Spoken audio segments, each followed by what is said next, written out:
Espero. Buenas tardes a tothom, buenas tardes a todos. Muchas gracias por haber venido. Antes que res vull tindre un record cap al Joan Martí. Eloi, en castellano. Sols el record. Joan Martí ja no està en consciència física en nosaltres, però segur que té un lloc en algun altre lloc de cadascú de que el vayan conèixer. Y vamos a lo que vamos. Vamos a hablar, si os parece, de la energía. ¿Qué es la energía? Si recurrimos no a uno, sino a varios diccionarios, encontramos dos acepciones de la energía recurrentes. La primera es fuerza en acción y la segunda es capacidad para producir un efecto. Relacionemos esto. Fuerza en acción indica que energía, hemos de utilizar la palabra fuerza para definirla, y que a su vez esta fuerza está en constante movimiento. En la segunda acepción estamos relacionando causa con efecto. Diríamos que la energía es la capacidad de producir un efecto. No es un hecho que sería el efecto, sino la capacidad de producirlo. Cuando hablamos de energía, estamos quizá refiriéndonos más al mundo inmaterial, ya que la capacidad todavía no es lo perceptible que resulta ser un hecho. Y si relacionamos la energía con la fuerza que puede tener el hecho en sí, la realización de esa capacidad, llegamos a otra posible definición de energía: la oportunidad de que un hecho o una circunstancia o una forma material sea ejecutada. Está claro que hablar de energía es relación entre dos.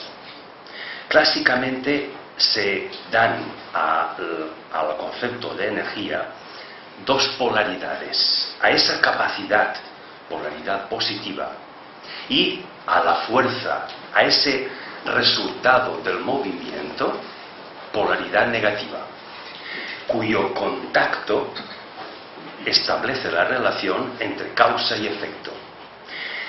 Psicológicamente considerada, la energía sería esa capacidad, y nadie nacemos con esa capacidad, sino que hay que ir cultivándola y desarrollándola. La fuerza sería ese esfuerzo que hemos de hacer para cambiar de hábitos, ya que si definimos a la energía como fuerza en movimiento y nos aferramos a un hábito, algo que ya está hecho y lo repetimos, si no hay movimiento porque no cambiamos de hábito, no se manifiesta esa fuerza. Por lo tanto, lo que haremos será repetir una y otra y sucesivas veces el mismo hecho. Pero lo que haremos será ejercitar las fuerzas de los hechos, pero jamás aplicaremos la energía. Siempre es algo de lo que está por hacer como polaridad positiva y lo que ya está hecho como polaridad negativa. Entonces la energía se manifiesta cuando lo que está por hacer se relaciona con aquellas estructuras que ya están hechas. ¿Para qué? Para que se adapten y adquieran forma nueva, que será la del hecho nuevo y original. Esotéricamente, ¿cómo podríamos relacionar esto de energía y fuerza? Pues respecto del discípulo y del aspirante, o del iniciado y del discípulo. Y podríamos decir que en ese cambio el aspirante tarda mucho en cambiar, se resiste a cambiar, está aprendiendo la ley de economía, mientras que el iniciado cambia rápidamente, no ofrece resistencia a ese cambio, ejerce y cumple la ley de economía.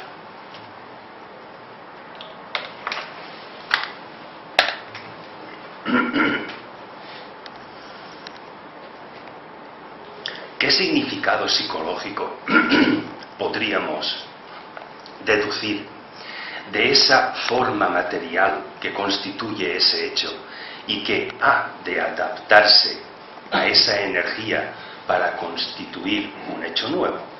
La cualidad psicológica sería la adaptabilidad. El tiempo que tardamos en realizar una propuesta. A menor tiempo es porque nos adaptamos mejor, cambiamos más rápidamente, no nos aferramos a lo que ya es, sino que descubrimos que otra forma, otro hecho distinto ha de ser. Por lo tanto, al reducir el tiempo de realización de una propuesta, aumentamos la velocidad, mayor adaptación y menor resistencia.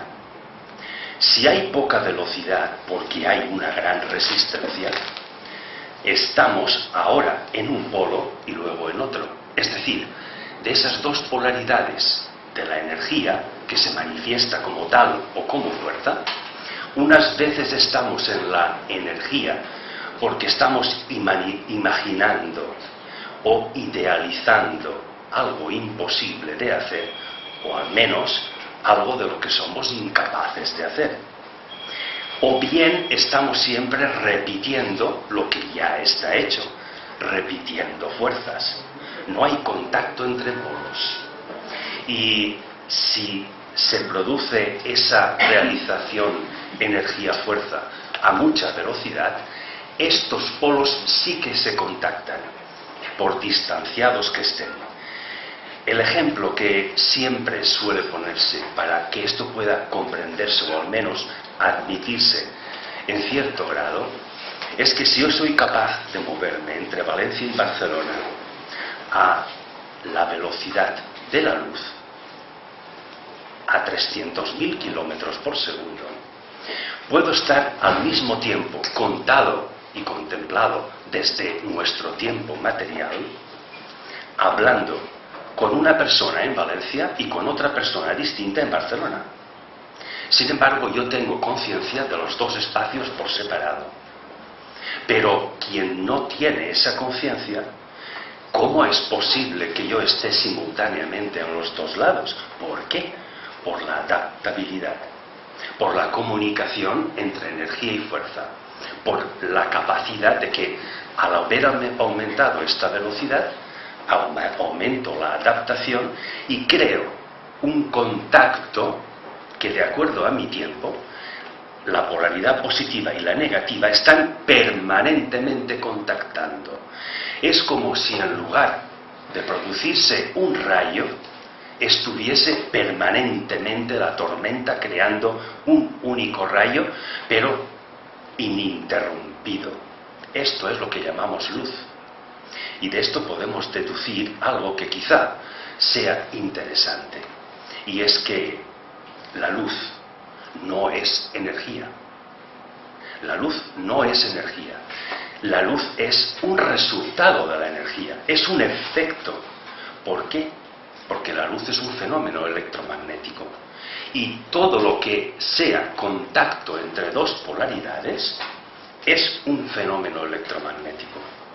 Por lo tanto, esas expresiones místicas, el discípulo en el corazón del maestro, etcétera, etcétera, no indican otra cosa más que si el maestro ostenta la polaridad positiva o energía y el discípulo la negativa o fuerza de la acción, porque tiene masa material para efectuar una acción ya que no la tiene el maestro, esa expresión, el discípulo en el corazón del maestro, indica que permanentemente las dos polaridades están en contacto y de esa relación nace la luz.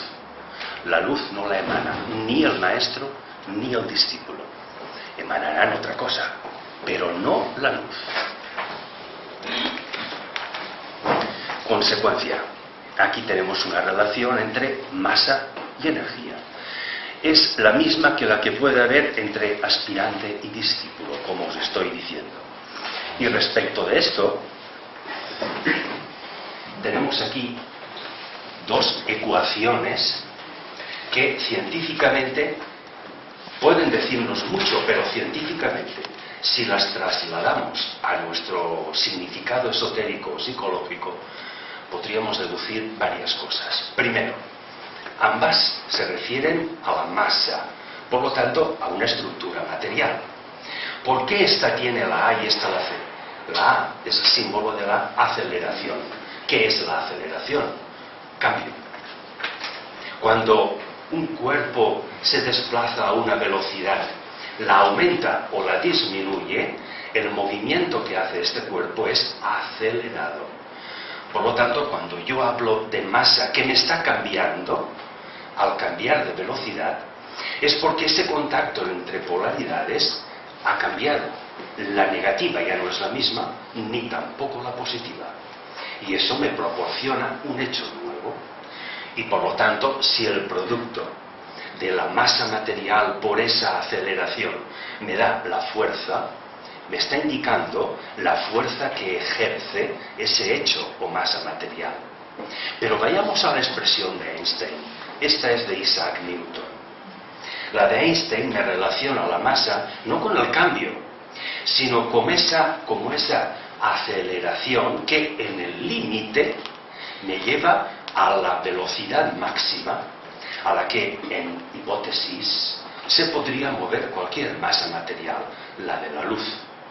Pero Einstein comprobó matemáticamente que la energía que emana de una masa material, que es la que la mantiene cohesionada y mantiene una forma como es, no establece una relación correcta con la velocidad de la luz, sino con un número superior.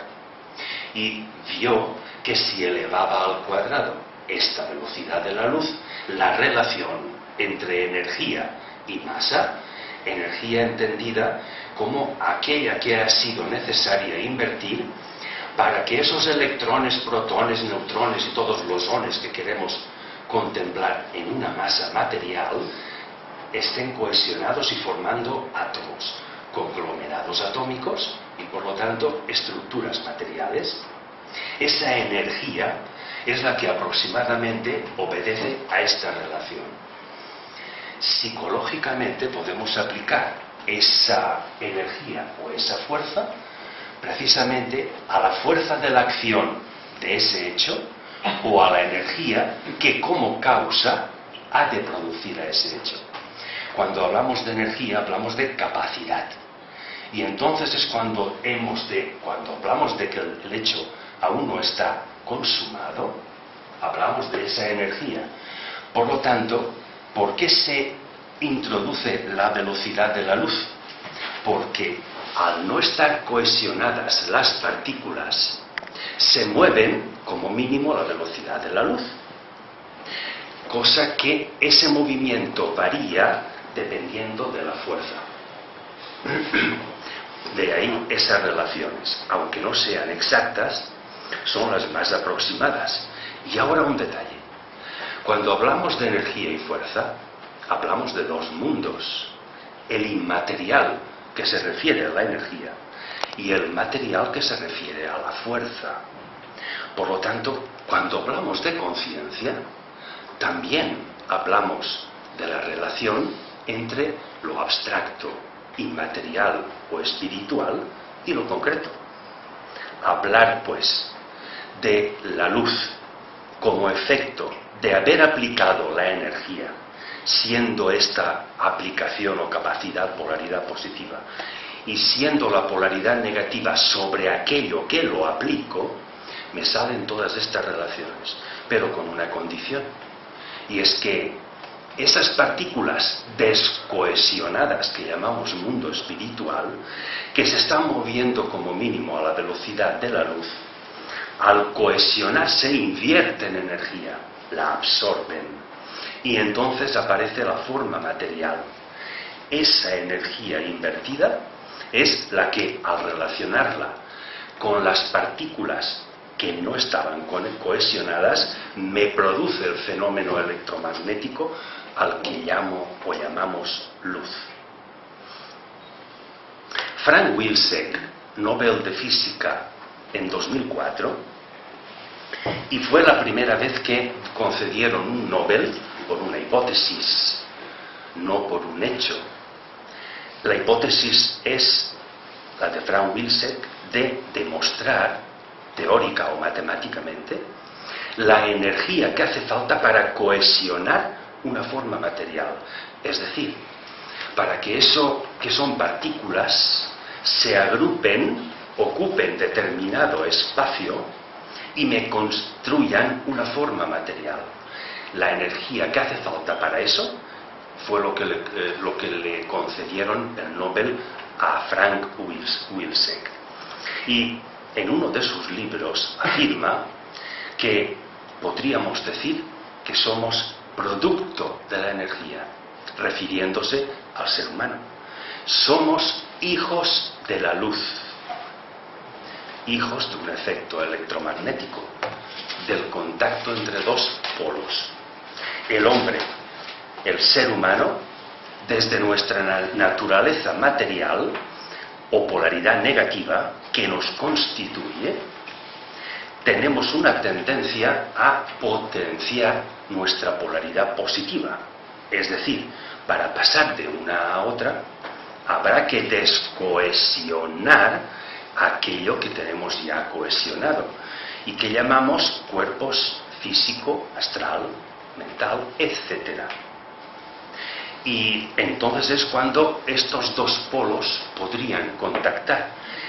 Hay otro ser, otra entidad que colabora con nosotros, con el ser humano, que así como nosotros tenemos naturaleza material, esta otra entidad tiene naturaleza inmaterial, es decir, su cuerpo.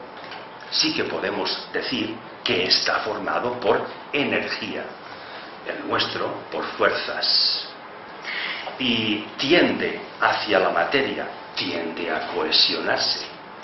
Entonces nosotros constituimos un polo. Esta otra entidad constituye otro polo, y no es el primer científico ni el segundo, son ya muchos los científicos que al interpretar el fenómeno de interferencia cuántica o el hecho de aislar un protón en el laboratorio y que aparezca el electrón, muchos hechos científicos que hacen que el hombre de ciencia afirme que existe otra entidad que junto con el ser humano como observador hace que al combinarse ambas actuaciones aparezca el mundo material que nos rodea, incluso nuestras propias constituciones. Y que al preguntarle sobre el nombre de esta entidad, de este otro ser y quién es, se atreven, no como científicos, sino como personas que opinan a nivel íntimo, de decir que quizás sea eso que los místicos llaman ángel. Veamos, el Deva. Están aludiendo directamente a una entidad angélica. Y esto no nos puede pasar por alto. Y menos que sean científicos quienes se atrevan a inmiscuirse en el terreno de la filosofía mística y que tengan que argumentar términos tales como conciencia y alma para poder explicar esos fenómenos científicos que con el léxico científico no tienen bastante. Por lo tanto, si ellos entran en un terreno y los místicos también hicieran lo mismo, quizá ambas polaridades, el místico porque tiende a su imaginación, su creencia, el científico es más empírico, si no lo toco, no lo creo, pero lo que toco me cuesta de creer, cosa que hace que al místico parece que lo toque o no lo toque, lo cree igual. Si se combinasen ambas actuaciones, quizá el resultado pudiera ser otro distinto. Aquí lo estamos intentando. Por lo tanto, si tuviéramos que definir psicológicamente a la energía, diríamos que es la capacidad de proponer. Una propuesta es aquello que todavía no es un hecho. la capacidad de una propuesta y la materia que hace falta para que sea realizada, estaríamos hablando de luz, de esa relación entre polaridades y con dos cualidades, que esa capacidad de proponer es inmaterial. Por lo tanto, bienvenidos a la mecánica cuántica, porque queramos o no, hemos de meternos en la física de partículas.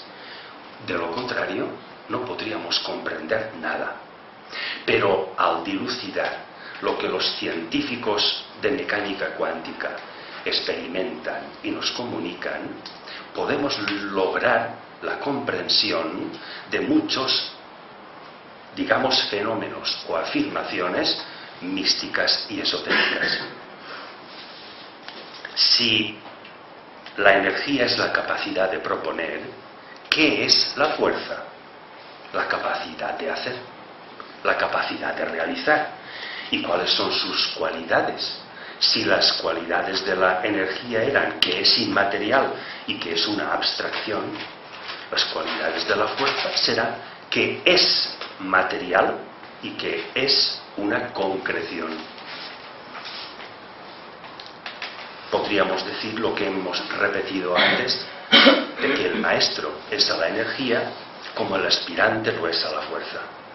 A este tenor, Vicente Beltrán nos ha dejado escrita una frase en la que nos dice textualmente: si los aspirantes no se hubiesen ejercitado en concretar sus abstracciones, no habrían maestros. Creo que es bastante explícita esta frase. Todas estas capacidades, ¿cómo se manifiestan? ¿Qué indicios tenemos de que es o pueden ser así en cierto grado de veracidad?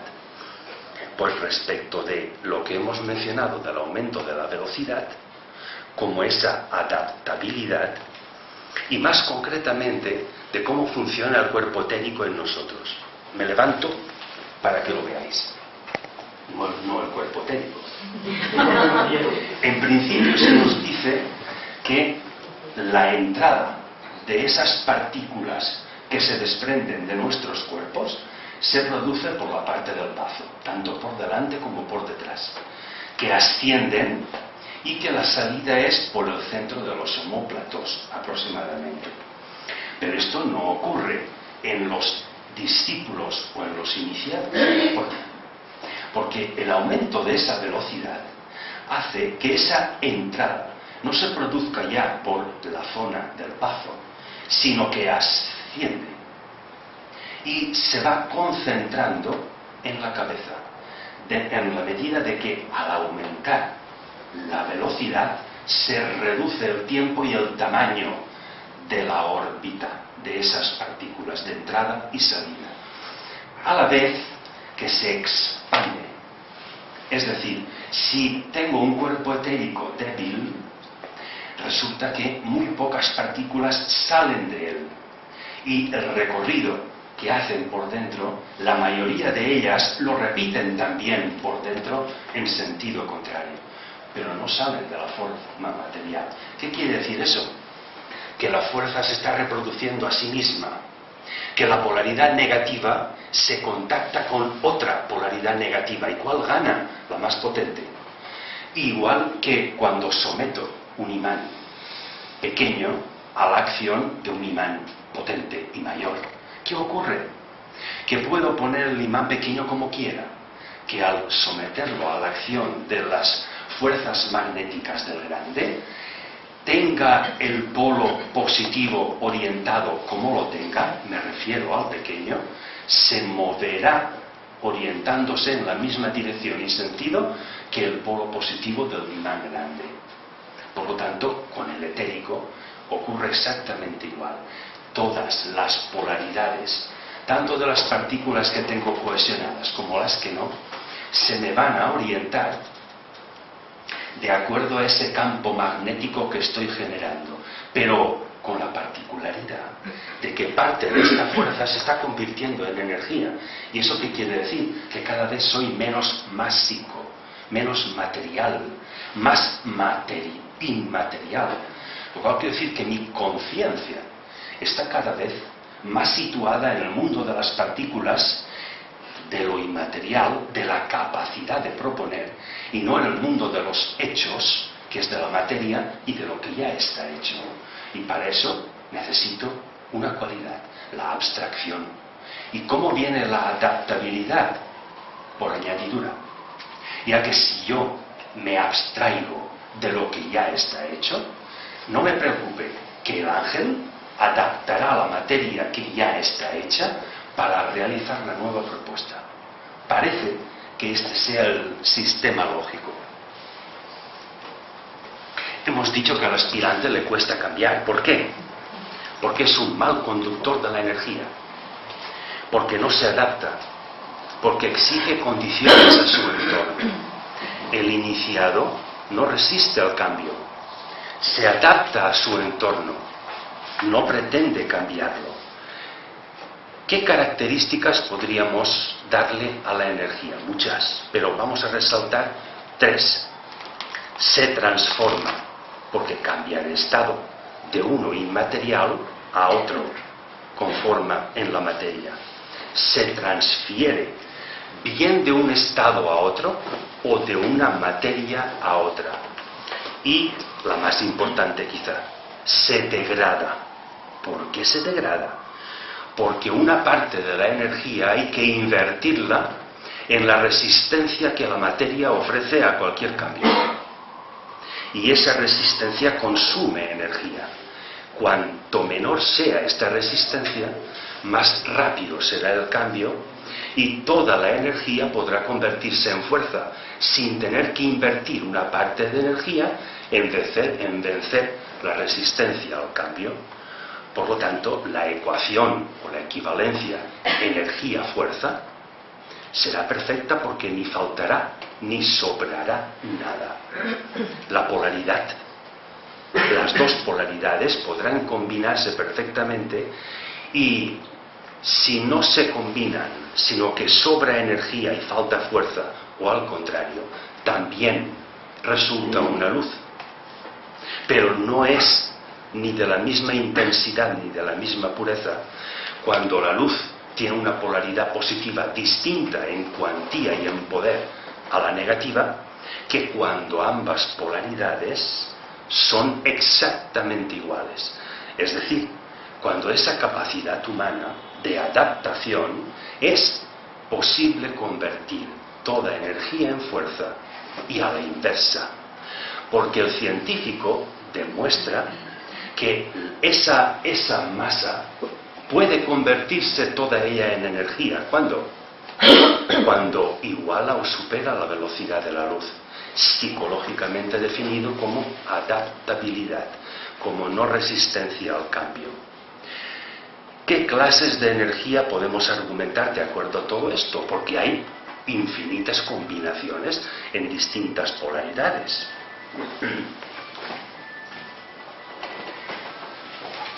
Perdón por daros respaldo.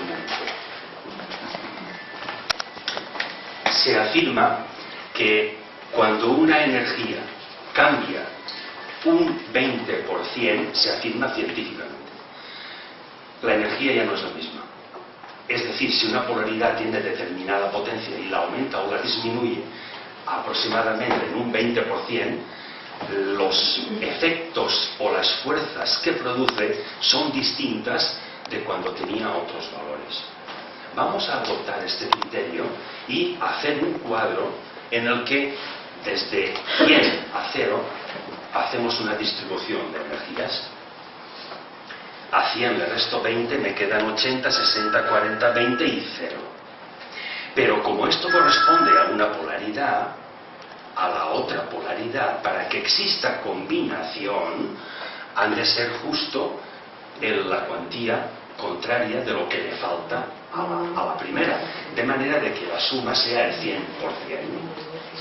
Luego entonces, fijaros, si tengo el 100% de polaridad positiva, se me combina con un 0 o inexistencia de polaridad negativa. Y así veis que voy formando 2, 4, 6, no 7, 6 tipos de energía. Curiosamente y esotéricamente se afirma que los rayos realmente no son 7, sino 6. ¿Dónde está el séptimo? ¿Cuál es el séptimo? El séptimo precisamente pudiera ser la combinación de todas estas energías que veis que son desequilibradas. No hay ninguna en equilibrio. Todas tienen desfase de polaridades. Pero la armonía a través del conflicto. Aquí hay un estado armónico. Hay 3 polaridades en la que la parte positiva es superior a la negativa y otras 3 en que es al contrario, la negativa es superior a la positiva. Precisamente se dice respecto del hombre y del ángel que la polaridad positiva del hombre se corresponde con el 4º rayo y la negativa con el 5º. Se afirma que respecto del ángel, el 3er rayo, la polaridad positiva, y el 6º, la polaridad negativa.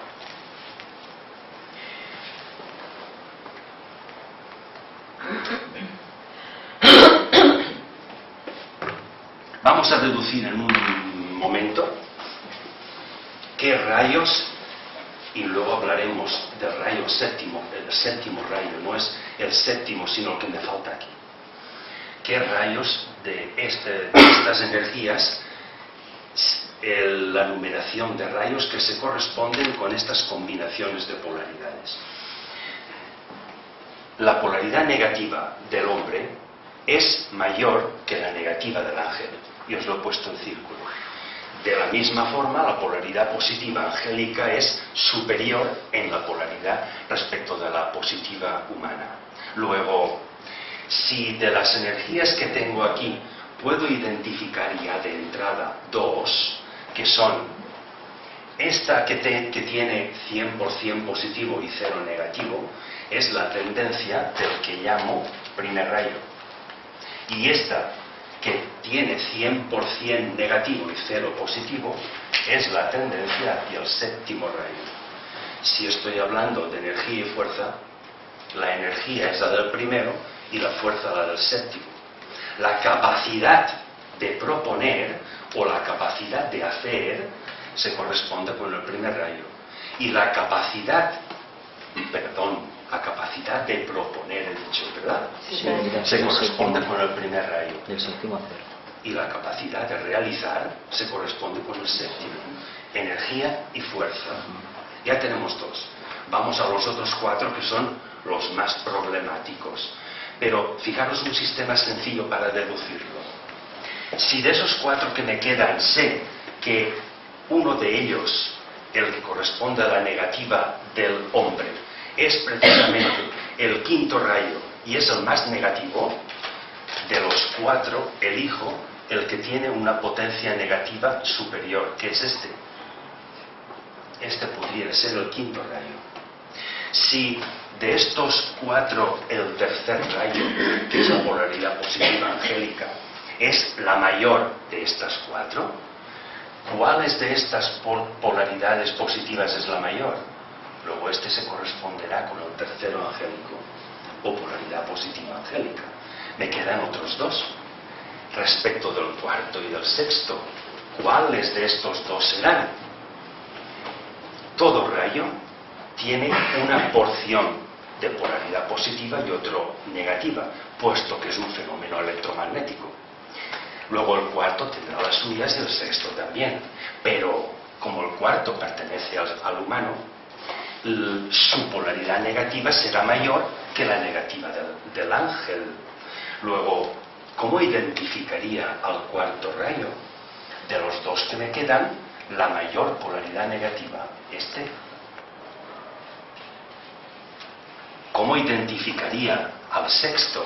De los 2 que me quedan, la mayor polaridad positiva, este.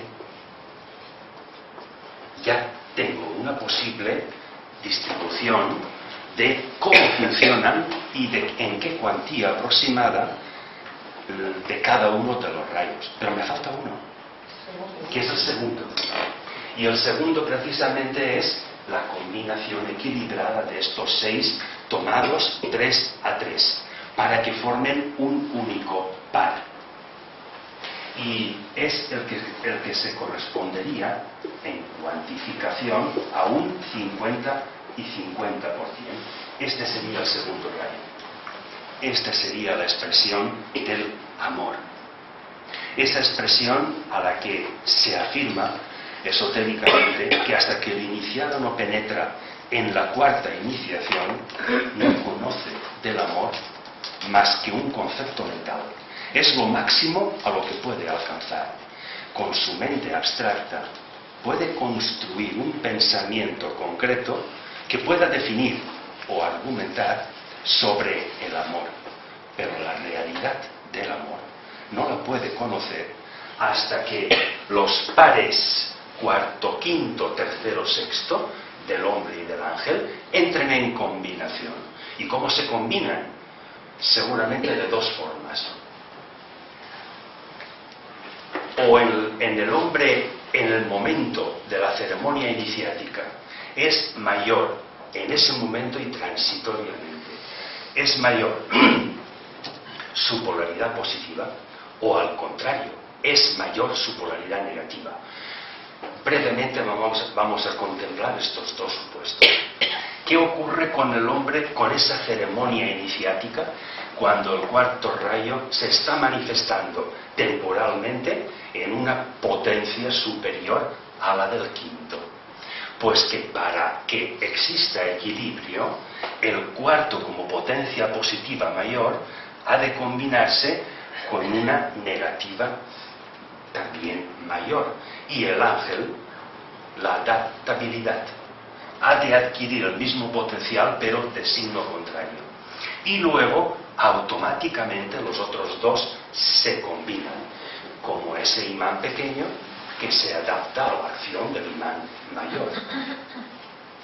Segunda posibilidad, que sea el quinto el que aumente en potencia respecto del cuarto.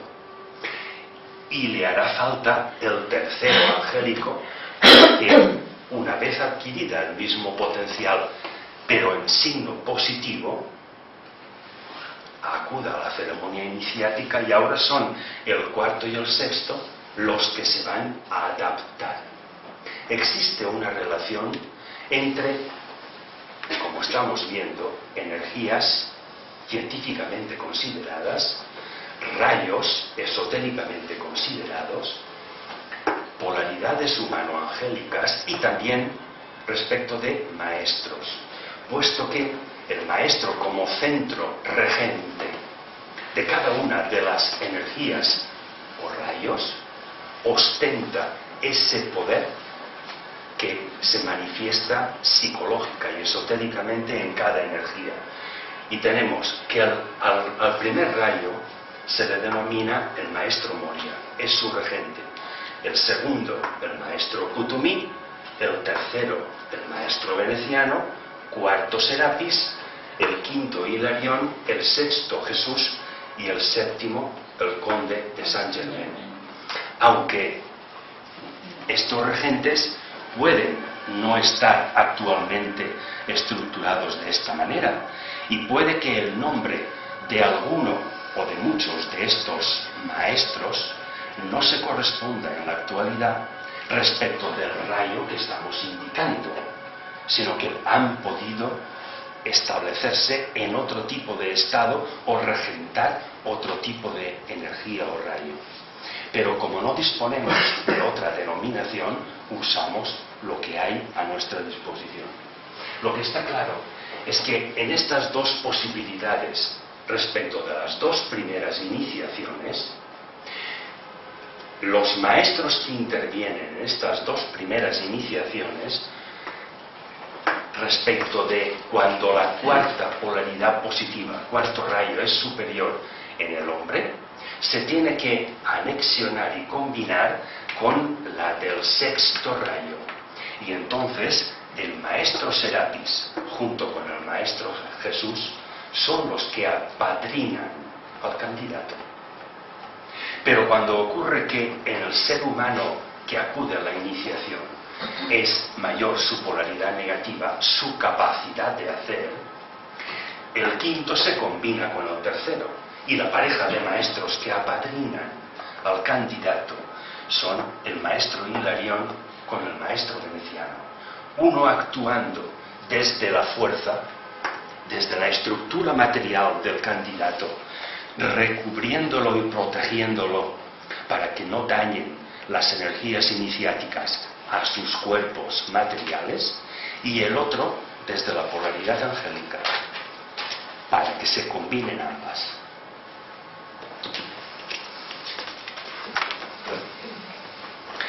¿Cómo podemos identificar a una energía, aparte de esos porcentajes y tal?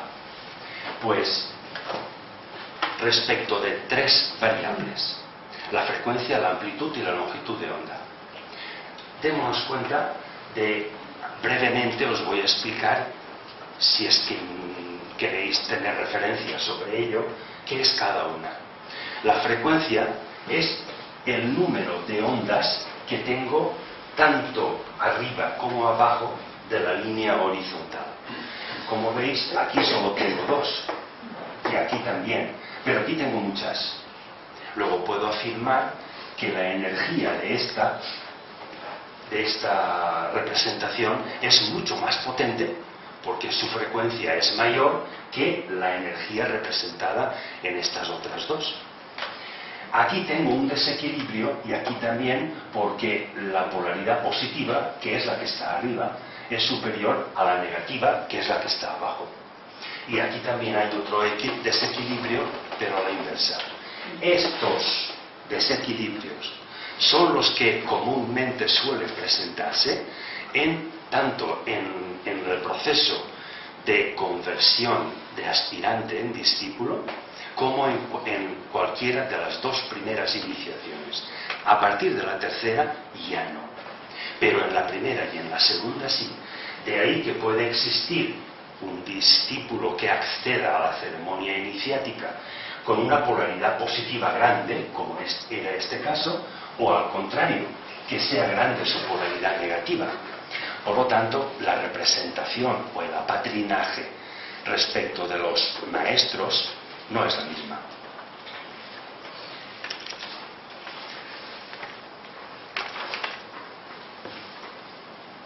Vicente Beltrán, hablando del ángel, se le pidió que definiera al ángel. Vicente, ¿qué es el ángel? Y lo definió con estas palabras: el ángel es la forma que adopta la energía cuando ha de convertirse en sustancia. Démonos cuenta.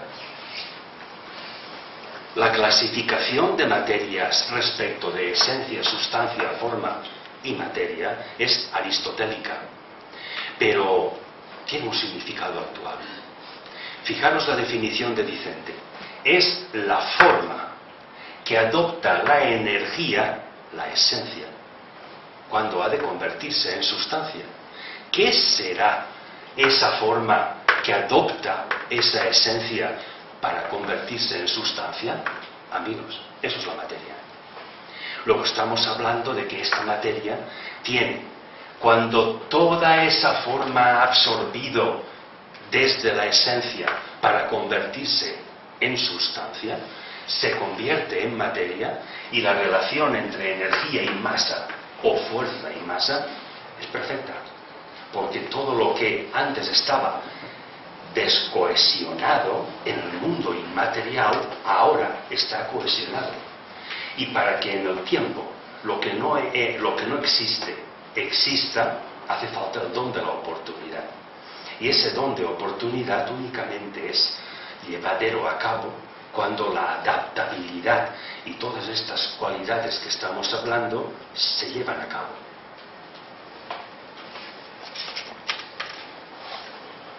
¿Qué antecedentes angélicos tenemos en cosmogonía?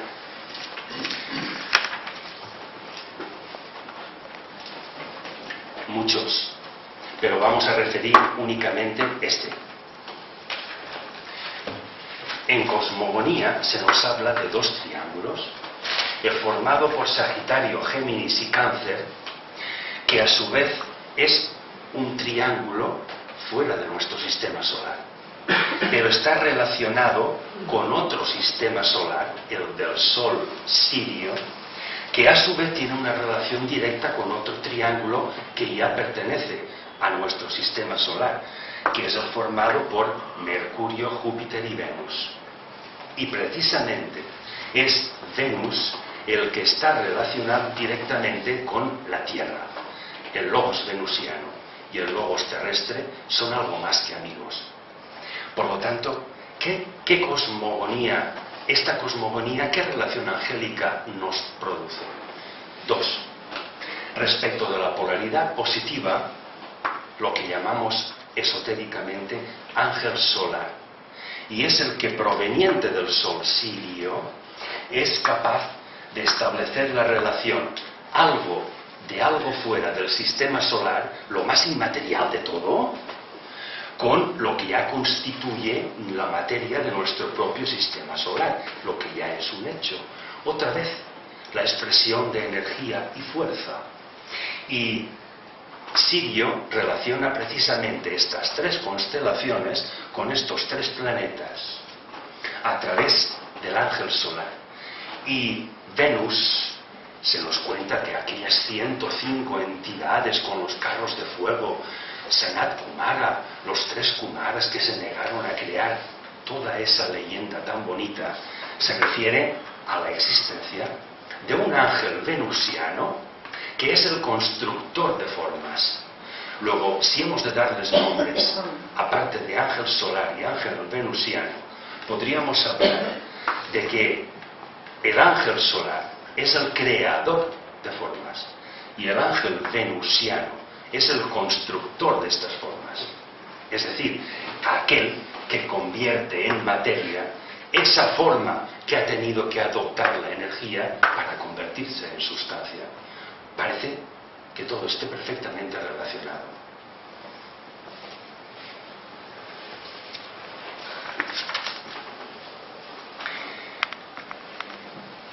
Respecto de las cualidades psicológicas referidas a Shambhala y que nos relacionan la energía con la fuerza, es a cuento que hablemos de las tres primeras puertas, de las tres primeras iniciaciones. Para la primera puerta hace falta que el candidato aprenda a emitir un sonido. Ese sonido es lo que llamamos mantra. Y leemos que el mantra, creemos que es una invocación. No. El mantra no puede ser una invocación, es un mandato. ¿Por qué?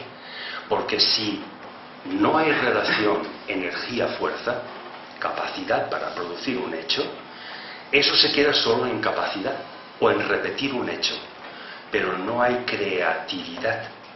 Por lo tanto, el mantra no tiene el mismo poder si es un mandato, porque la capacidad de concretar de la persona que lo emite es tal que puede convertir lo que no es en algo que está siendo, llevar a la creación algo que no está creado, establecer una relación consciente entre el ángel solar como creador y el ángel venusiano como constructor. Luego, para la primera puerta de Shambhala hay que ser capaz de emitir un sonido. Se afirma que estamos constituidos por una treintena de trillones de átomos y cada cual tiene su propio sonido. Si no podemos armonizarlos como esa gran cantidad de imanes que cada uno está orientado a un lado, como puede ser cada átomo, y no hay un imán central, la voluntad o conciencia humana, esa luz como efecto que crea un campo electromagnético que es capaz de que todos los imanes de cada uno de los átomos se orienten en una única dirección y sentido, no somos capaces de emitir ese sonido, esa nota causal.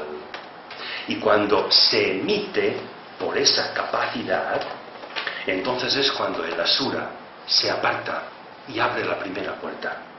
Por lo tanto, Fijaros que el sonido es una onda de presión. ¿Qué produce esta onda de presión? Un cambio en la gravedad por allá donde pasa. Si el sonido es una onda de presión y me cambia la gravedad del espacio por donde transcurre, al cambiar la gravedad, me está cambiando de sitio las partículas que forman los átomos de las estructuras materiales en contacto con ese sonido. Lo cual me quiere decir que la emisión correcta del sonido armonizará la forma material con la que entra en contacto. Pero para ello, el emisor del sonido ha tenido que ser capaz de emitirlo desde el plano de la energía, de lo inmaterial, no repitiendo un hecho o un sonido ya establecido. Por lo tanto, entresaquemos la cualidad de la primera puerta de Shambhala o la primera inicio. La correcta palabra, el poder que confiere la correcta palabra, la expresión del verbo. Y quedémonos con estas dos expresiones, poder y correcta palabra. Pasemos a la segunda. En la segunda puerta es todo lo contrario. No hay que emitir ningún sonido, sino la capacidad de estar en silencio. Y aquí el científico también lo define como capacidad de observar. Ese silencio, si es más potente el del asura que el del candidato, no se podrá abrir la puerta. Por lo tanto, todas esas formas materiales, si no permanecen en silencio y en quietud, y solamente hay una forma de que permanezcan en silencio, y es habiéndolas desintegrado, fijaros, capacidad de integrar y capacidad de desintegrar. Cuando se desintegra dejan de emitir sonido alguno. Y entonces ese silencio, esa capacidad, es la que hace bajar la cabeza a la asura y abrir la puerta. ¿Qué cualidad podemos entresacar de ella? La inofensividad. Al no emitir sonido, no hay onda de presión. Al no haber onda de presión, no hay gravedad, no hay variación de la gravedad. Y si no varío la gravedad, no modifico nada. Luego, ¿cuál es la máxima expresión de un estado inofensivo? El amor. Quedémonos con ello. Inofensividad y amor. Vayamos a la tercera puerta. Se nos cuenta que para penetrar en la tercera puerta hace falta que el candidato tenga que crear una imagen mental de sí mismo. Pero una imagen, no construir con materia esa imagen, sino crear una imagen. Otra vez, la capacidad de realizar esa propuesta, pero no con estructuras materiales, sino con esas estructuras desintegradas, con las partículas. Y entonces el asura reacciona al identificar esta imagen, pero que ya ha traspasado su capacidad sonora y su capacidad de permanecer en silencio, de no modificar nada. ¿Qué cualidad podemos entresacar de esta tercera puerta? Esa completa abstracción, el olvido de uno mismo. Y ese olvido de uno mismo tiene la máxima expresión de los contactos entre los máximos valores de las polaridades de las distintas energías que confluyen en el aspirante. Si esa máxima expresión es el contacto permanente entre esas polaridades, esa luz no puede ser ya más potente. Por lo tanto, quedémonos con el olvido de uno mismo y con la luz.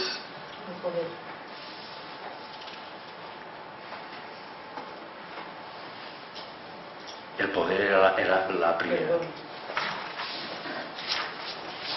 Tenemos las dos secuencias. Tenemos que la capacidad de emitir el sonido produce el olvido de sí mismo y la luz. La capacidad del silencio, la inofensividad y el amor.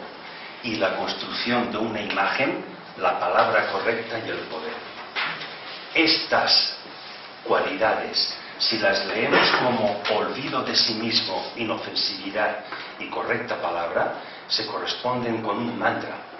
También que la luz, el amor y el poder se corresponden con una estrofa de otro mantra.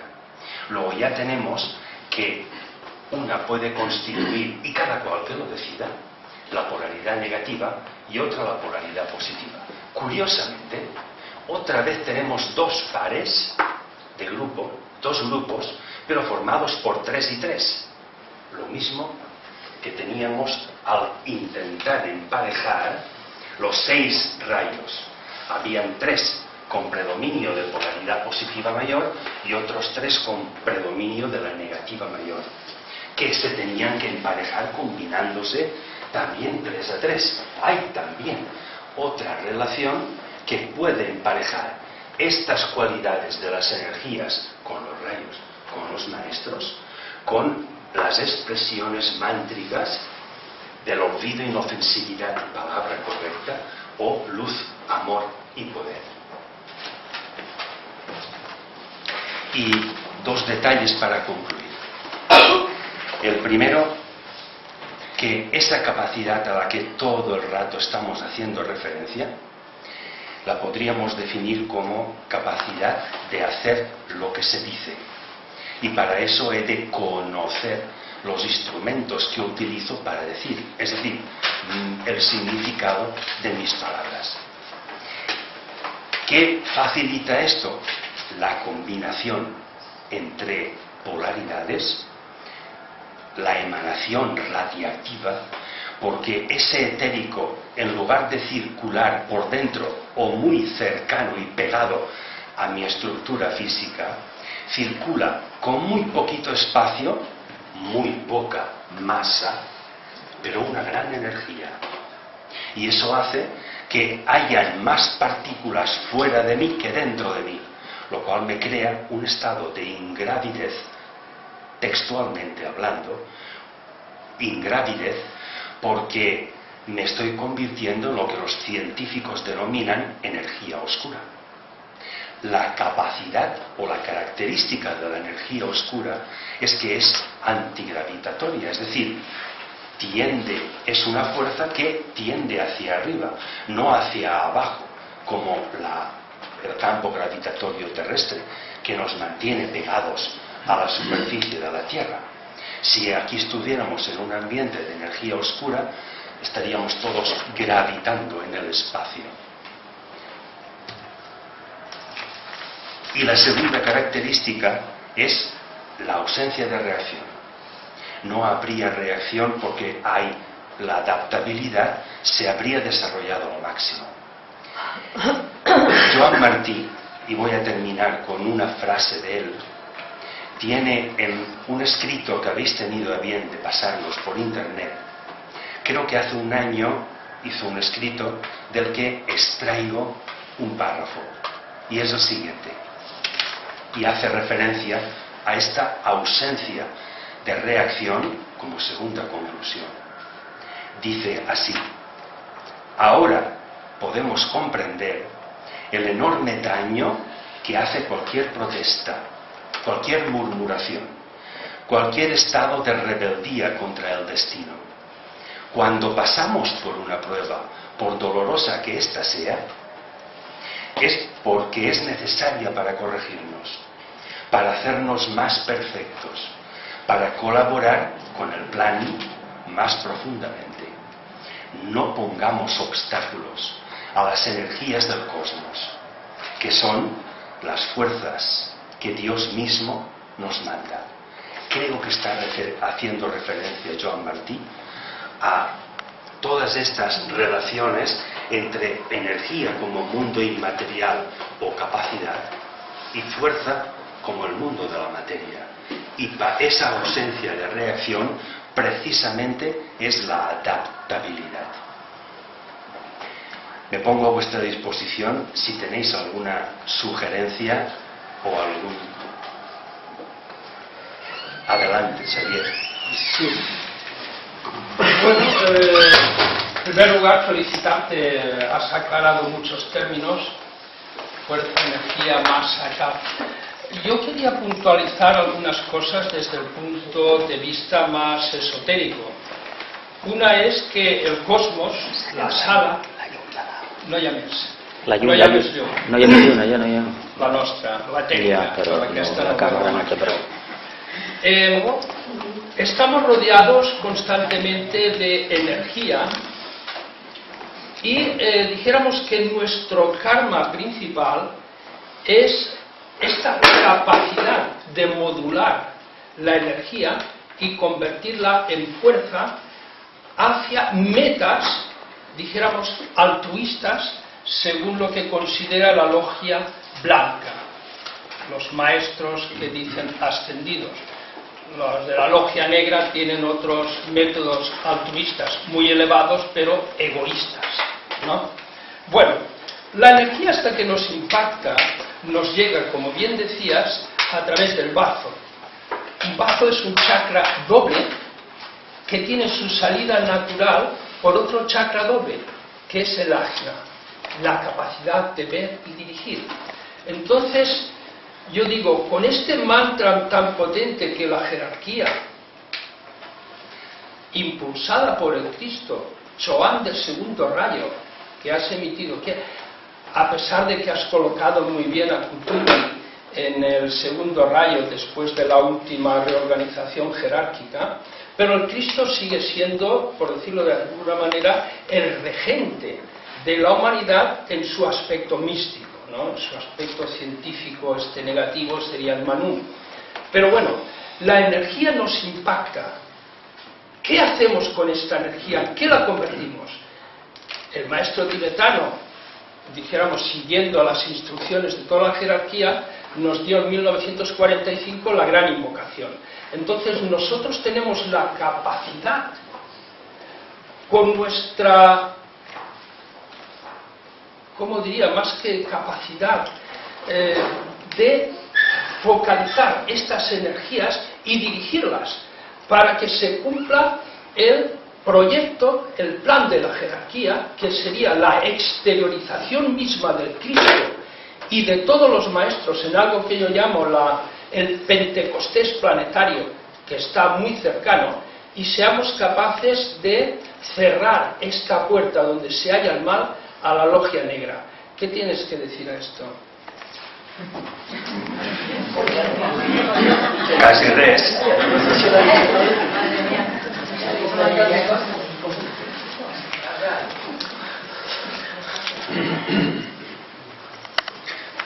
Quizá pensemos que el mal o el cerramiento del mal es algo exterior a nosotros. Y precisamente la puerta que debe cerrarse es esa capacidad que podemos tener de hacer el mal individualmente considerados uno a uno. No esperemos, creo, que se cierre una puerta fuera de nosotros, sino que el esfuerzo, el reconocimiento y la humildad que hace falta y la valentía para reconocer la propia puerta del mal que tenemos abierta y quizá desde hace muchos eones, es el principio de que esa puerta se cierre. Y tal y como afirmaba Gandhi, si estás en paz contigo mismo, ya hay un lugar pacífico en el mundo. Si cierras una de las puertas a través de las que tienes posibilidad de ejercer el mal, una de esas puertas ya estará cerrada.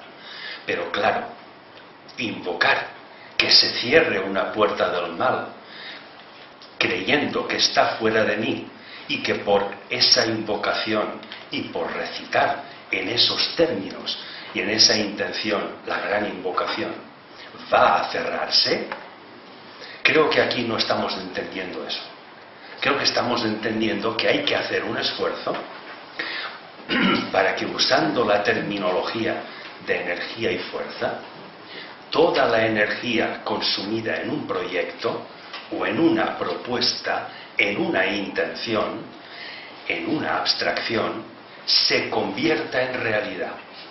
Y que cada una de las palabras que constituyen la expresión de esa propuesta sean utilizadas por la persona que sabe el significado de cada una de ellas, es decir, la capacidad de concretar.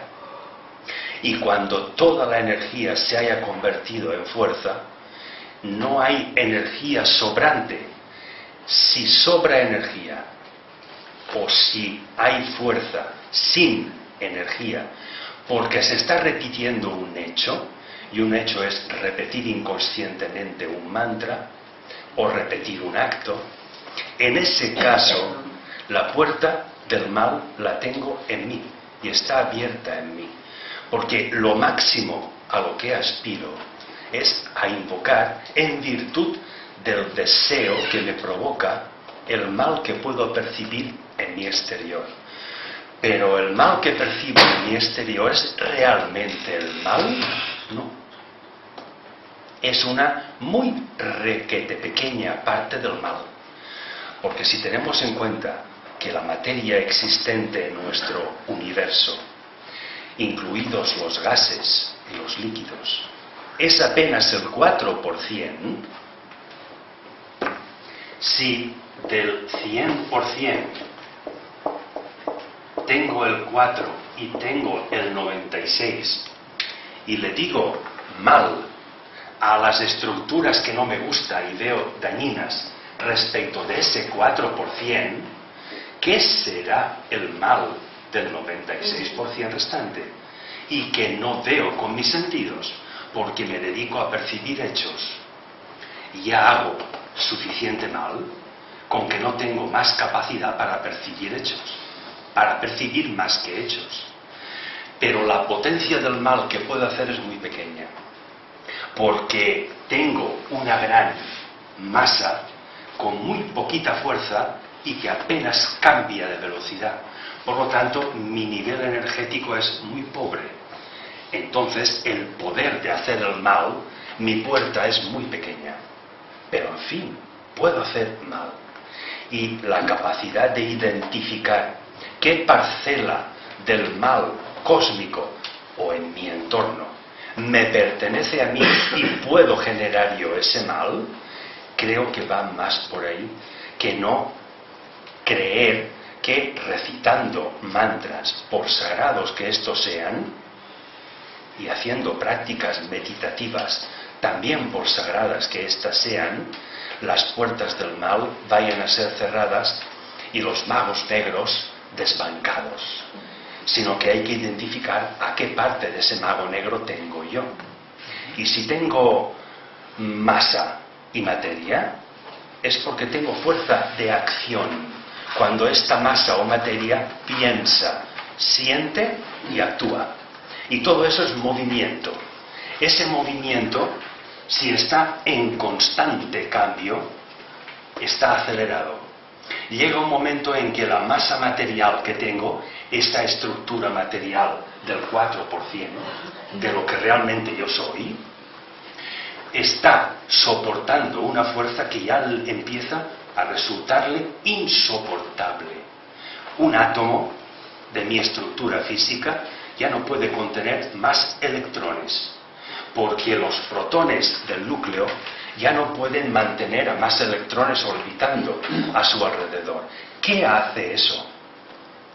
Que ese átomo se tiene que desintegrar. ¿Y qué ocurre cuando una estructura material que se desintegra? Que lo que era fuerza, ahora amigo, se convierte en energía. ¿Y qué ocurrirá con esa energía? Con mi capacidad de concretar una abstracción, la transformaré en otra vez en masa. Este proceso es el que la aceleración o ese cambio de velocidad es tan ininterrumpido y tan instantáneo que no está estático, está continuamente en cambio. Lo cual quiere decir que esa velocidad alcanza límites insospechados, no la de la luz, mucho más allá de la de la luz. Lo cual quiere decir que llega un momento en que esa puerta del mal se cierra definitivamente cuando toda mi masa material es expresión de toda mi energía espiritual. Cuando hay una correcta y completa y absoluta correspondencia, se producen todas las relaciones entre estos rayos. Todos los maestros, místicamente hablando, han intervenido y no hay vuelta atrás. Pero es porque la estructura material de un discípulo ya es imposible que pueda realizar el mal. No puede, porque no tiene fuerza para hacer el mal. Solo tiene energía, ¿para qué? Para construir algo perfecto. Eso que llamamos el bien. Quizá vaya por él. Sí, veo que sin tantos términos, espera un momento, voy a concretar esto. Sin tantos términos científicos tenemos las mismas discrepancias que teníamos Vicente y yo en vida. Cosa que me alegro. El mal cósmico fue atraído por los caballeros de la faz oscura en la época atlante, ya hace algunos millones de años, y fue derrotado por los caballeros de la faz brillante o blanca, ¿no? Hace también algunos millones de años. Pero el materialismo imperante aquí ha abierto nuevamente la puerta y se ha anclado en una serie de mentes, dijéramos, egoístas, materialistas, etcétera, de tal manera que un escaso 1% es poseedor del 80%, no sé las cantidades ahora, de la riqueza del planeta. Se trata precisamente, fortalecer con la gran invocación. La energía sigue al pensamiento, la energía focalizada en una meta luminosa hará posible que esta logia negra sea derrotada, porque será, dijéramos, cortada, podada de sus tentáculos de poder materialista en todas las redes de economía, ya sea sociales, políticas, religiosas, de comunicación, de transporte, de producción, etc.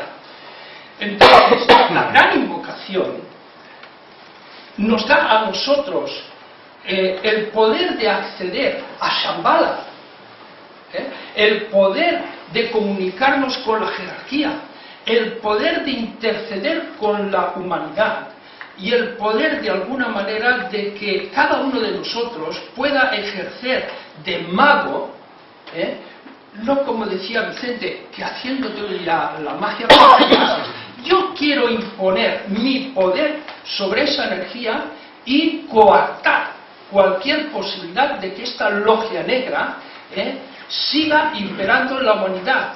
¿Cómo? ¿Qué sé yo? Con el 2012, por ejemplo, no tengáis miedo porque hay una logia que comercia con el miedo, etc. Es decir, tratando de poner luz en estos átomos, dijéramos, de materia de masa negativa, en nuestra masa oscura, y tratarlos de convertir en fotones más allá, dijéramos, de los límites de nuestro logo solar material. Has dicho dos cosas relevantes. Siéntate, por favor. Porque es que estás bailando continuamente y a lo mejor estando quieto. Has dicho dos cosas relevantes. La primera es que si la expresión de nuestra energía es sobre una forma luminosa, es distinta de si la expresión de nuestra energía es sobre una forma no luminosa. Pero esa forma luminosa la tenemos que crear nosotros, y cada uno de nosotros. Si no somos, la segunda cosa relevante que has dicho, si no somos capaces de nuestras estructuras convertirlas en fotones, no podemos crear esa imagen que nos permite traspasar la tercera puerta de Shambhala, o la tercera iniciación. ¿Qué caracteriza al ser humano corriente, al discípulo y al iniciado? Precisamente su emanación radiactiva, su capacidad radiante. Si hablamos de radiación, necesariamente hemos de recurrir a las radiactividades científicas. Básicamente son tres: la radiación beta, la alfa y la gamma. La radiación beta es la emisión de partículas con carga eléctrica negativa. La alfa positiva y la gamma, la combinación entre las dos. No hagáis caso de los símbolos positivo y negativo que os he puesto ahí, que os los voy a explicar ahora. Hablamos de fotones. El fotón tiene la característica de un corpúsculo gamma. Y el corpúsculo gamma es precisamente la combinación de uno beta con uno alfa. Es decir, uno positivo con uno negativo. Pero no cualquier positivo con cualquier negativo. De la misma manera, y es un fenómeno que repito muchas veces, que el científico en su laboratorio aísla a un protón de un átomo. Y esto se hizo por primera vez en 1989, sin saber cómo aparece un electrón. Si ese electrón viene, como mínimo, porque es partícula, a la velocidad de la luz, suele tardar aproximadamente, entre los experimentos que se han realizado y por término medio, suele tardar minuto y medio. Viajando a la velocidad de la luz minuto y medio, recorre como mínimo 80 millones de kilómetros. Es decir, ¿de dónde viene ese electrón, si es que su trayectoria es en línea recta, para formar una estructura material con ese protón que el científico acaba de realizar? Ese electrón no es cualquiera de los que están por aquí. Tiene que ser uno con una masa idónea que se pueda combinar con la masa del protón.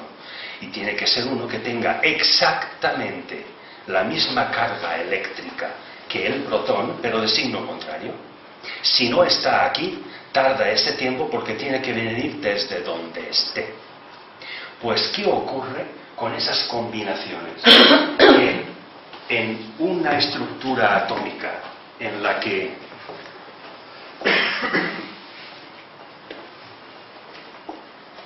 siguiendo el modelo de representación de un átomo, en el núcleo están los protones y neutrones, constituyen la masa atómica, y en el orbital, alrededor del núcleo, dando vueltas a determinada velocidad, los electrones o cargas eléctricas negativas.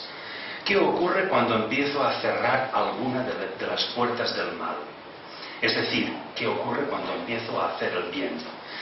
Que aquellas estructuras que movían mi cuerpo, mis brazos, mis piernas, para accionar algo que era resultado de que yo hiciese el mal, dejan de hacerlo. Por lo tanto, han de mover mi cuerpo de otra manera. Han de cambiar mi estructura de sentimientos y mi estructura de pensamientos. Lo cual quiere decir que si antes estaban estructurados de esta manera, han de desestructurarse. Y el primer resultado que constituye la fe de que se está desintegrando es que los electrones de muchos de nuestros átomos abandonan los átomos y salen fuera de nuestro cuerpo. La emanación radiactiva caracterizada por radiaciones beta caracteriza ese estado transitorio de esfuerzo en el que estamos adquiriendo capacidades, pero todavía no somos capaces de. Llega otro momento en que la fuerza de nuestra materia se está convirtiendo en energía. Alguna de nuestras puertas de hacer algo incorrecto la hemos sellado definitivamente, lo cual quiere decir que esa fuerza ha eliminado todos o gran parte de los electrones del orbital atómico. Ese átomo se desequilibra de tal manera que ahora empiezan a liberarse protones del núcleo y empieza a desintegrarse el núcleo, tiempo en el que la emanación radiactiva de un discípulo se caracteriza porque su aura, su cuerpo etérico, está formado por cierta cantidad de cargas negativas y también positivas. Ya tenemos una diferencia entre el ser humano común o aspirante y el discípulo. el discípulo ha cerrado más puertas del mal que el aspirante. Y esto se puede explicar por una membrana osmótica. El aspirante tiene una membrana osmótica igual que la del discípulo, pero la membrana del aspirante tiene muy pocos orificios y muy grandes, de manera de que no penetran partículas por ellos, no se comunican los cuerpos a través de partículas, sino de estructuras. Y ahí está el mal, porque yo repito estructuras y soy inconsciente del bien y del mal que esas estructuras, al repetirlas, pueden provocar. Pero pasemos al discípulo. Ha cerrado muchos de estos orificios y los ha reducido de tamaño, de manera de que esa fuerza y esfuerzo de cerramiento ofrece menor resistencia al cambio, se adapta más, es más capaz de convertir fuerza en energía y está desarrollando su conciencia y su potencial lumínico está aumentando y está combinando cada vez más 3 a 3 rayos o energías. Llega un momento en que la desintegración de sus átomos surge de tal potencia que, igual que se forma el carbono en cualquier estrella, empiezan a combinarse cargas positivas con negativas, porque tienen una masa idónea para ello y una carga eléctrica igual, pero de sentido contrario. Y cuando un electrón se combina, no se mezcla, se combina con un protón, la identidad del electrón y la identidad del protón desaparecen por completo, dejan de existir, y surge el fotón, que cuando hayan determinado número de fotones en ese ser humano, será capaz de crear una imagen de luz, una imagen fotónica de sí mismo. Y ese momento es en el que se ha sellado toda posibilidad de hacer el mal, porque el tránsito de energía a fuerza es completo, es absoluto, no sobra ni falta nada. La combinación de rayos se ha completado, ha podido pronunciar: todo ha sido consumado. Padre, en tus manos encomiendo mi espíritu. ¿Por qué? Porque espíritu y materia, abstracción y concreción, se han convertido en una sola cosa. Y mi mente abstracta es capaz de concretar todo lo que contiene, y a la vez todas mis capacidades de concreción las puedo convertir en abstracción. ¿Y eso qué significa? Que puedo desintegrar e integrar la voluntad sin dejar de ser yo mismo. Y entonces es cuando aparece esa imagen fotónica constituida por luz, por fotones o radiaciones gamma, que es lo que identifica a la capacidad cerebral, conjunto cerebro-corazón de una persona, en la que ese circuito etérico se ha ido reduciendo, como tú decías, hasta ocupar la parte superior de la cabeza, activando pineal y pituitaria y cambiando todo el sistema nervioso y metabólico de cualquier cuerpo. Y llega ese momento en el que ya no es posible hacer el mal. Pues sí, una pregunta para ti, yo quería a ver si se puede enlazar un poco todo esto, que es tan maravilloso que nos has ofrecido, en cuanto a los vehículos, tanto físico, astral y mental, que cada uno de ellos tiene un morador angélico. ¿Cómo podríamos enlazar todo esto con la discriminación, el discernimiento y la aspiración espiritual? ¿Lo podrías...? Una pequeña síntesis. Sí, exactamente. Como veis, la referencia que tú haces al físico, astral y mental, la tenéis ahí en ese cuadro central, que no la he hecho por el tiempo. He creído conveniente, pero gracias a tu oportunidad la puedo hacer. La relación entre físico, astral y mental está condicionada a si existe o no tramas etéricas. Diferenciemos, por favor, entre trama etérica y cuerpo etérico. Llamamos cuerpo etérico a la trama etérica existente entre el astral y el físico. Y llamamos trama, generalizando, a cualquier aislante entre dos cuerpos, sean los que sean. Si existe trama etérica es porque un cuerpo no se comunica perfectamente con el otro, sino que esa trama etérica actúa de aislante. Y toda la energía de un cuerpo no se deposita ni se manifiesta en el otro. Hay desequilibrios. Y lo máximo que podemos hacer es emitir radiaciones beta. Incluso se conceptúa en el término de radicales libres que esa emanación negativa de partículas negativas configuran un determinado pH. Y se especula con que ese pH cambia si la emanación radiactiva fuese positiva en lugar de negativa. Y cuando ocurre ese cambio o emanación radiactiva, cuando esa trama etérica o comunicación entre cuerpos ya no es aislante, sino perfectamente conductora. Y toda la energía de un cuerpo, como es un cuerpo superior, llamamos energía o causa, y lo que manifiesta en el inferior es efecto, abstracción, concreción, energía, fuerza. Cuando todo lo de un cuerpo se manifiesta en el inmediato inferior, es porque hay un nivel de concreción que es capaz de manifestar cualquier abstracción.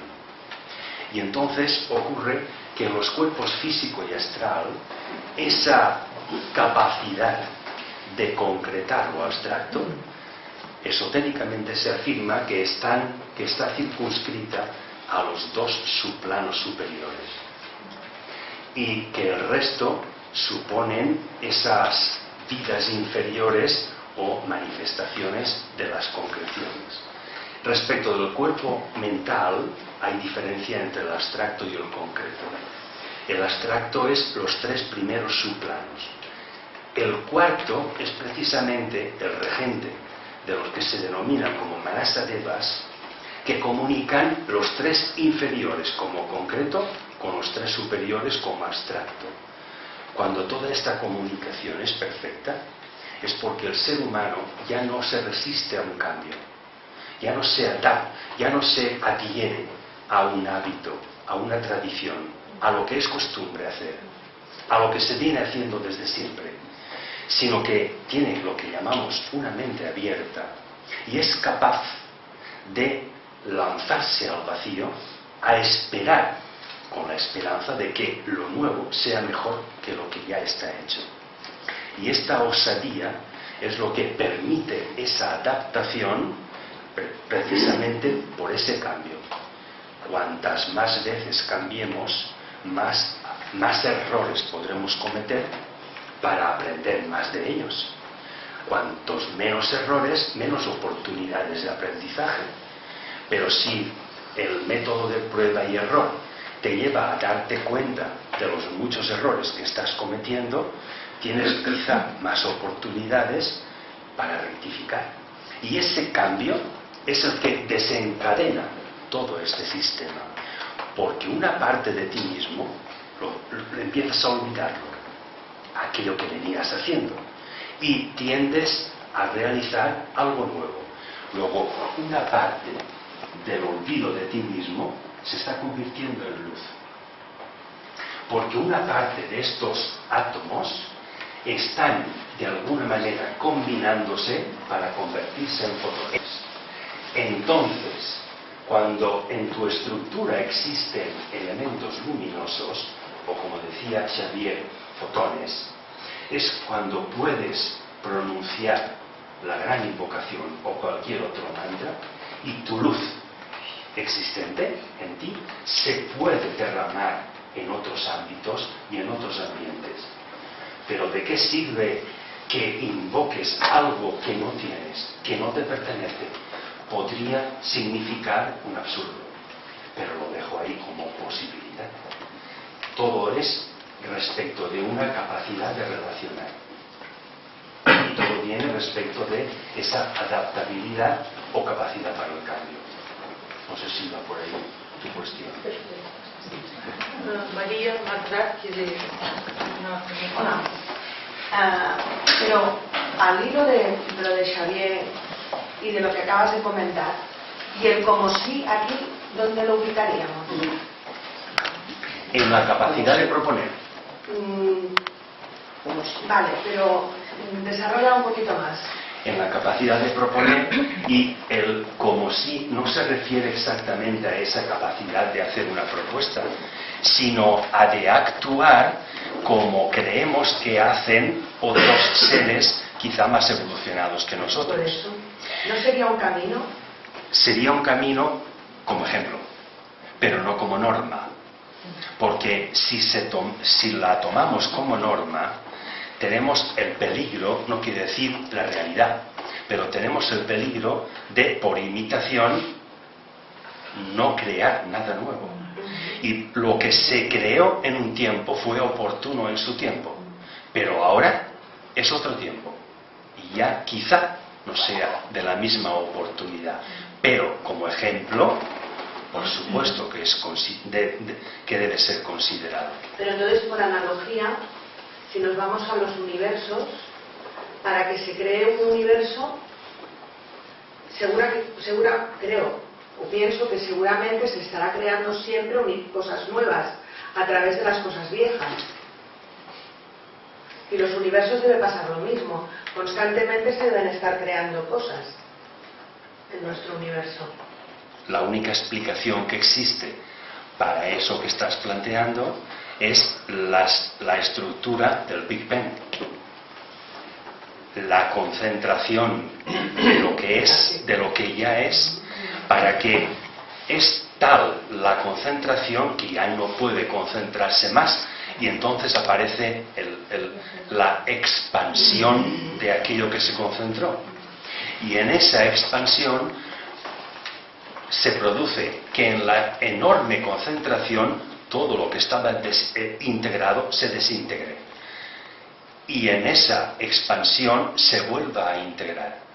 Cuando esa expansión, es decir, la nueva integración, llega a su máxima expresión, empieza el movimiento contrario, otra contracción, que es otra desintegración.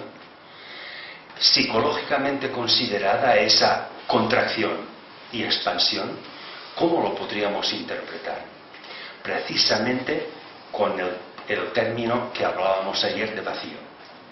Cuando soy capaz de contemplar un pensamiento y preguntarle qué razón tiene para existir, estoy aislando a una estructura de las estructuras de las demás estructuras. Al dejarla aislada, puedo ver qué energía o causa la ha provocado. Si estoy de acuerdo con ella, me quedaré otra vez con la forma que tiene, sea un pensamiento, un sentimiento o una acción. Pero si no estoy de acuerdo con esa causa y la puedo identificar cuando aíslo a la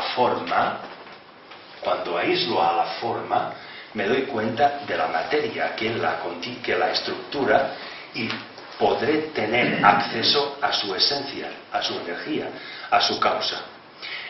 Entonces es cuando dejo de atenderla si no estoy conforme con esa causa. Se contrae y se expande. Y entonces se vuelve a contraer, pero habiendo creado una forma nueva. Cuanto más veloz sea este movimiento, mayor actividad entre el ángel solar y el ángel venusiano existe. Y la conciencia del ser humano está aumentando la velocidad de contacto entre polos, y en lugar de ser un chispazo esporádico, es un chispazo continuo, es una luz continua. Y su frecuencia deja de estar desequilibrada y llega a ser una frecuencia en la que la longitud de onda cada vez disminuye y la frecuencia aumenta.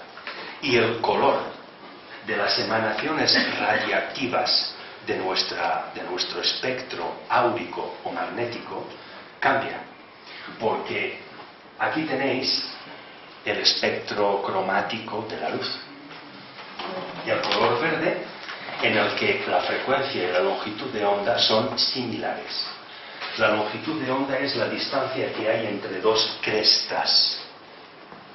Pues bien, son similares, de valores parecidos, frecuencia y longitud de onda. Es el principio que denota que un aspirante está realizando aquello que se propone, porque empieza no solo a contener emanaciones negativas, sino también positivas, pero todavía no se han logrado combinar, no están equilibradas. Aquí hay energías con desequilibrios aún. Cuando esto empieza a aumentar la frecuencia y empiezan a aparecer más valores, la emanación radiactiva tiende a cambiar del verde al azul, del azul al añil, del añil al violeta. Y cuando empieza a emitir colores en los que de acuerdo con el espectro cromático, se corresponden con los ultravioletas y no son perceptibles a nuestros ojos, es porque la frecuencia es máxima y mínima la longitud de onda. Aquí ya no caben más puntas y están tan cercanas unas de otras que su longitud de onda es prácticamente inapreciable. Al contrario, si el ser humano, al esforzarnos en la capacidad de proponer, aumentamos la frecuencia de nuestra emanación radiactiva o energía, la materia que nos estructura se adapta automáticamente. Pero nuestra materia tiene un espectro cromático que se caracteriza por sus valores en longitud de onda, no en frecuencia. Es decir, la fuerza es respecto de la longitud de onda lo que la energía lo es respecto de la frecuencia. Entonces, si nos estamos ocupando de aumentar nuestra frecuencia y nuestras emanaciones radiactivas tienden al ultravioleta, ¿quién se ocupa de la otra parte? De que conforme está aumentando la longitud de onda vaya disminuyendo la frecuencia. Quizás sea el ángel.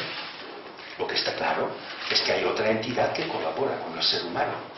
Y al pasar del verde al amarillo es porque del verde el ser humano ha pasado al azul. Luego, el espectro cromático que se observa en ese primer esfuerzo es la combinación de azul y amarillo. Pasamos a otra fase, continuamos aumentando nuestra capacidad de proponer y de realizar, y nuestro espectro cromático empieza a adquirir tintes añiles o violetas, a la vez que se están combinando con los anaranjados y rojos. Y llega un momento en que la frecuencia es máxima y también lo es la longitud de onda. Y entonces es cuando el ultravioleta y el infrarrojo llegan a lograr el equilibrio, porque ya no quedan átomos por desintegrar ni en orbitales ni en núcleos. Y entonces es cuando en ese equilibrio entre máximo valor de longitud de onda y máximo valor de frecuencia, estos 6 rayos también lo están. Tercera iniciación, tercera puerta de Shambhala.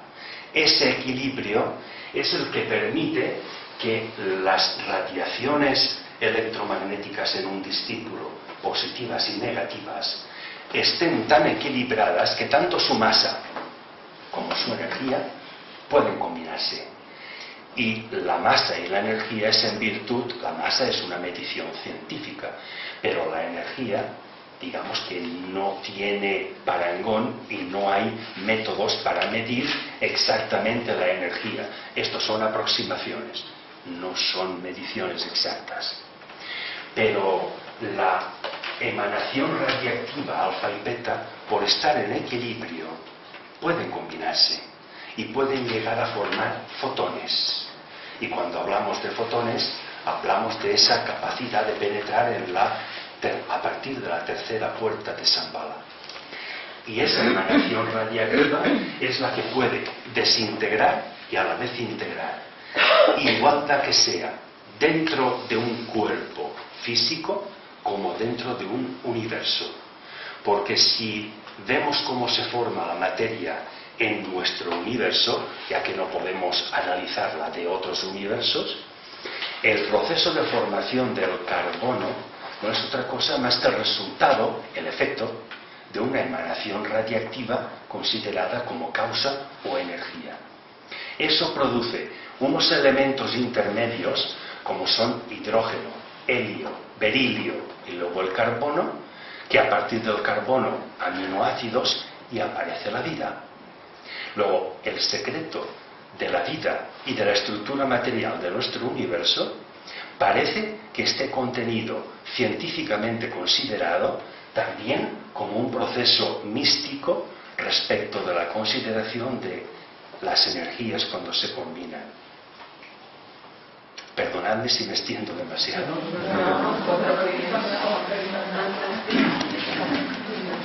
Bueno, me atrevería a decir, voy a una pregunta concreta, pero me voy a pasar un poco en la pregunta anterior. O sea, trama etérica como piel o círculo, no se pasa, que separa tanto los chakras, los cuerpos, los universos, las galaxias.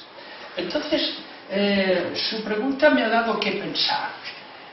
Si hay algo que une, dijéramos, a toda la humanidad, aparte del karma colectivo, etcétera, que está engramado en el inconsciente colectivo, en esto que llamamos alma mundial, y todos los seres recibimos ciertos inputs, ciertas informaciones que son más o menos deformadas o canalizadas o captadas según nuestra constitución, dijéramos, de diferencia entre masa, energía y su constante pelea igual a conciencia. Me estaba preguntando si, usando a ultranza la ley de analogía, así como vemos que hay un alma colectiva que está uniendo a toda la humanidad y considerando toda la creación como un conjunto, no habrá una conciencia colectiva, cósmica o galáctica o en fin, mundial, cósmica, que a través de los inputs de todas las humanidades que están evolucionando, no están formando constantemente núcleos nuevos de nuevas actividades, etc. Entonces yo, la pregunta que te quería hacer inicialmente a causa de tu charla era si nuestra constitución atómica o etérica no está condicionada por el medio ambiente, dijéramos como resultado de manvántaras anteriores, o bien es al revés. Debido a que hemos evolucionado mental, espiritualmente, etc., este medio ambiente lo estamos condicionando nosotros. ¿Qué te parece esto? Voy directo al grano. El medio ambiente podemos condicionarlo, podemos modificarlo, siempre y cuando nuestra radiactividad, nuestra emanación radiactiva, interfiera con la emanación radiactiva de nuestro propio ambiente. Es decir, si nos estamos desapegando y desocupando de los hechos o de la forma o de la materia que nos rodea, tanto nuestra como del ambiente, es porque esa materia le ofrecemos la oportunidad de que se desintegre.